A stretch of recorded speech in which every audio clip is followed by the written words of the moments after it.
So this is me second time filming this because the first time I was a demon. I know you talk about Ansel Elgort, but I'd mention Jamie Foxx. Okay. Why? Because I was cranky. Why? I don't know.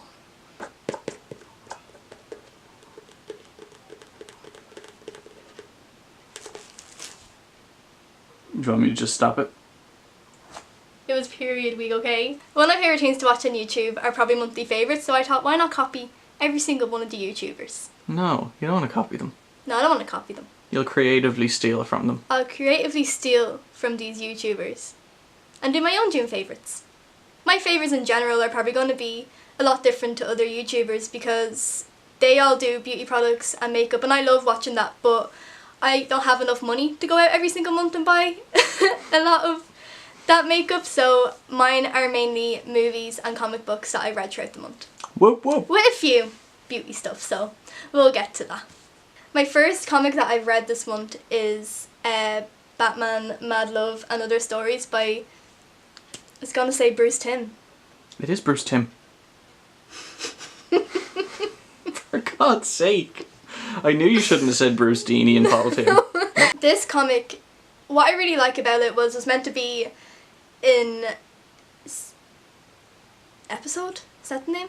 It's meant to be an episode of the animated series, and this was written back in 1993, and Harley is hilarious in this, and I hadn't really read Harley Quinn in comics before, but I thought she was a really, really interesting character. Hang on, I'll show you a picture. Like, that is probably one of the nicest pictures drawn ever. I like the whole idea that you fall in love with the wrong people, and even though they treat you like shit, you always end up going back to them, and that's kind of what Mad Love is about. It's not just Harley Quinn stories, it's Batman stories, and the last story, I keep saying story, the last tale in this is actually a two-faced, let's say story. Oh God, so just stop. The last tale is about Two-Face, and it's called Two of a Kind, and I loved the look of this. It really reminds me, and it is a 1940s kind of neo-noir-esque take. Thing. Poison Ivy is in one of the stories. Very nice. And then there's one that you're gonna like, Patrick. Give me 2 seconds. No, I can't find it. Thank you. You're welcome.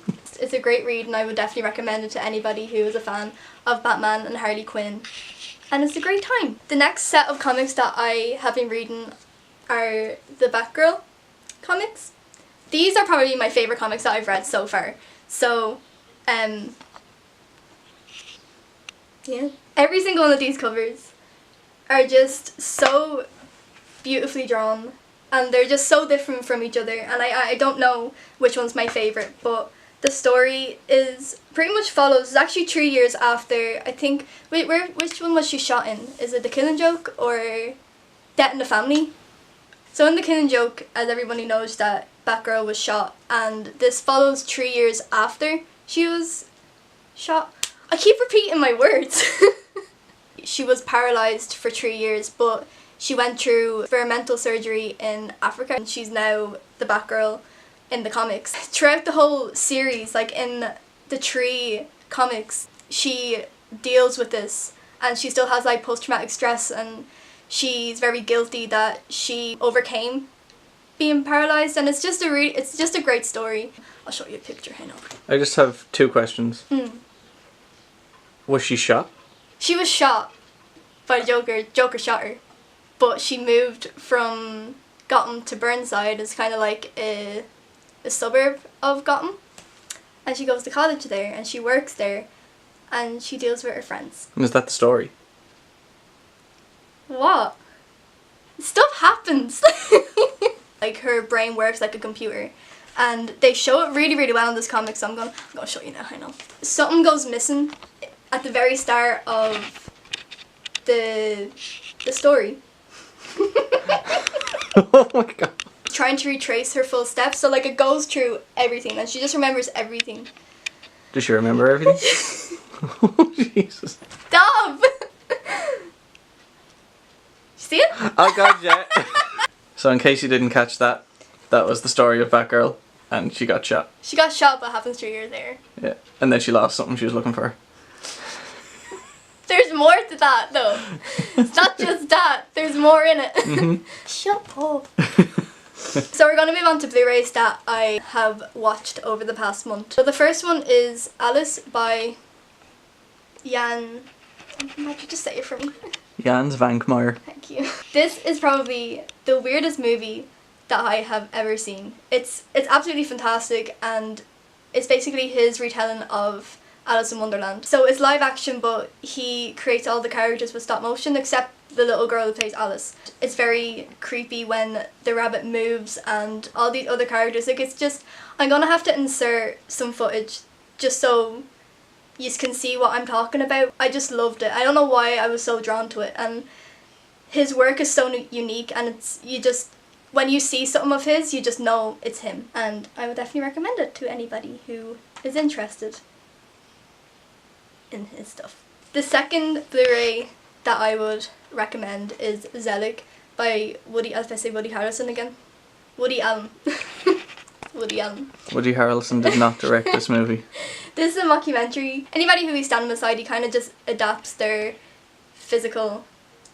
He embodies them, basically. He becomes them. So if he's standing beside like a fat person, he becomes a fat person. Ah yeah. Close enough. So this is Oscar nominated by... The Oscars? By the Oscars. This was Oscar nominated for the cinematography because it created a technique that Forrest Gump did 10 years after it. The character goes through his life and he makes a profound effect on history. So there's clips of him standing at a Nazi rally, and he's just like, he's such an unusual character, and it was just so well done, and it was just never done before. So, and there's no CG, but it's done really seamlessly. A book that I've read, well, you can't really read it because it's more of a picture book. A book that I have been loving is The Art of Horror. This book goes through the history of not just horror in cinema, but also horror in history. So you have stories from ancient Egypt and Greece and Norse mythology. Norse mythology? Well, I suppose it comes from the north. The art in this book, I'm just gonna, I would be here for hours if I was to show you all the art that I love in this book. It's just, everything is so beautifully drawn and put together. Oh, shit. And there's very creepy imagery as well, and my favourite section is actually the H.P. Lovecraft section, because it talks about H.P. Lovecraft in all different kinds of media. So there's plays, and there's all different kinds of media. There's 2 plays or movies. This book is, I would definitely recommend to anybody who's into not just movies but horror in general. Well, there's a H.P. Lovecraft section. It's really, really nice. Has posters and posters. Has some posters. One of my favourite stories of all time is Beauty and the Beast, and when I saw this picture, it has to be the most beautiful picture that I have ever seen. It's just... You're gonna have to say that again because there was a shine, I didn't see shit. This picture's lovely. A couple of records that I've been listening to, like the cool kids, is Gorillaz. I'm obsessed with Gorillaz. Sorry, will you do that again? Because I accidentally let the camera drop. I'm obsessed with Gorillaz, and I'm just obsessed with Damon Albarn in general. Like, I love Blur. I've loved Blur since I was about 14. I've listened to Gorillaz since I was about 15. And when I heard they were bringing out a new record, and it's been 5 or 6 years since Plastic Beach, I was so excited. The cover work and everything about this album is just amazing. People have been giving this album a bit of shit, saying that it's just a collab album between Damon and like lots of other artists, but I feel like every Gorillaz album is a collab album, because Damon's really good at picking out musicians who are really, really passionate about the music that they're playing. I just feel like every song on this album is just, you can tell they had such a good time recording, and that's what I love about it. My favourite song would be Strobe Light, and I can't remember what your one's is. Moments. Even though they're a little bit more expensive than if I was just to pick this up on CD, you still feel like you're getting your money's worth, because it's just, the whole presentation of vinyls are just beautiful. So I would definitely recommend if you're a fan of this kind of music. My next vinyl is Lucio Fulci's Horror and Thriller. I love Lucio Fulci and I love Italian horror cinema. I want to make a video on him, so I'm not going to go too in depth about him right now. List them off. Tell us on the back. So you have... I can't read it. Oh, that's what it was. I was looking at the Italian and I was like, I can't pronounce any of this. What I also love about this is that they had like a really, really lovely write-up about him and his work. He has produced work that people are influenced by, and I think he's great. This artwork is just that again is what I'm saying, that it is expensive. Records are very expensive, but the presentation of this record is just absolutely amazing. I don't think there's anything on the inside, is there? There is. Oh. Nothing on the inside. It's just beautiful. There are a couple of beauty things that I want to mention. The Morph palette. I have heard nothing but good things about Morph palettes in the past, and I finally bought one. I bought the 35C, and it's just... Let me show you, hang on. I wanted to get this one because I wanted like the pops of colour, like the purple and the pinks and the red. And the colour payoff of these eyeshadows are incredible. It's great. I love this palette. The colours are like, they're really, really easy to blend. Like, I have been using this non-stop for the past 2 weeks, and I'm probably going to use it forever because I can't afford nothing else. I've been loving the Stroa Genius palette. I've had this over a month, but I just wanted to talk about it because I feel like I'm not finished my makeup without using this palette, and every single one of these colours are, well, except these. I can't really use these because they're too dark for my skin. I'm so pale. Sure, listen, it's like the Meatloaf song. 5 out of 7 ain't bad. To round out my June favourites, I thought I would talk about the cinema releases, and this year has probably been the best year for cinema, in my opinion and Patrick's opinion. It's just, there has been so many 10 out of 10s, and I was really disappointed with May, and coming into June I was really nervous about the movies that are coming out, but the two that I want to mention are Wonder Woman and Baby Driver. Did you zoom in really quick? Yeah. Why? I don't know, I felt like it. Pet, you gotta stop! I'm even shocked that I'm mentioning Wonder Woman because I wasn't a fan of Batman vs Superman, and I wasn't excited about Wonder Woman, but when I went to see it, I thought Gal Gadot, is it Gal Gadot or Gal Gadot? I was gonna say Gal. Gal was so good in this movie, because what I really liked about it was she was so much more innocent than she was in Batman vs Superman, and she just did a fantastic job. The main one that I want to talk about, or I just want to mention, is Baby Driver. Baby Driver is probably my number 2 of the year, and I don't think it's gonna budge. I just thought Edgar Wright did such a fantastic job. All the characters were phenomenal. Edgar Wright did such a fantastic job in doing the stunt work on it. He didn't do it. Oh, he didn't drive it or none. He did a fantastic job though, so. The editing in this movie, like, everyone talks about the editing style in all of Edgar Wright's movie, like, it's very quick and very kind of like, it cuts from one shot to the other really, really quick. Was it quick? It was very quick. Was it slow? No, it was quick.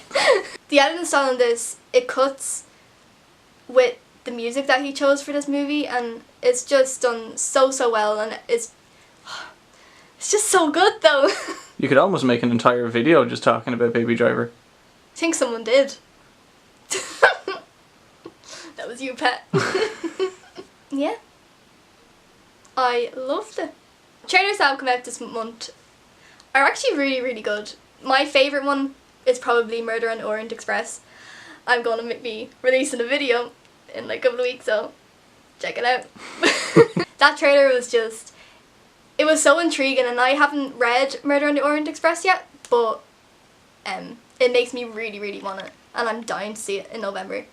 Planet of the Apes is number 1 on Patrick's most anticipated. Number 1 on Patrick's most. It's number 1 on Patrick's most anticipated list, and I'm extremely excited for it as well. And woo! It's the last trailer came out, so it's out on the 11th of July. It looks absolutely incredible and I'm so excited to go see this in a couple of weeks. That's it. Thanks so much for watching my June favourites. I really hope you liked it. I'm starving. If you want to check out some more, Patrick has some really, really good stuff up on the channel. I'm going to have to tell Michelle to stop singing. Hold on. Michelle, What? you have to stop singing. Why? Because we're doing the outro. If